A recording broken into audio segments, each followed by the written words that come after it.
Hey guys, we got another Maverick in. We're gonna pull out that old Simrad and the compass and the stereo. We're gonna put a 12-inch Simrad in, and then we're gonna replace this satellite weather, or that's just XM.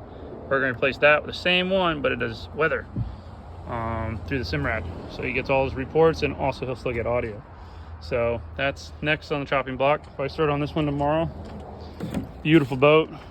Mercury Pro XS 150. I think she scoots pretty good. Look at that prop. Big boy prop. Nice power pole, matching everything. And I think eventually he's going to put a grab bar on the console too. He said he's got taking the boat to a fabricator to do some other stuff, and he's going to put the grab bar across it, which will look pretty sick on it. So, a really cool looking boat. That's what we got here, man.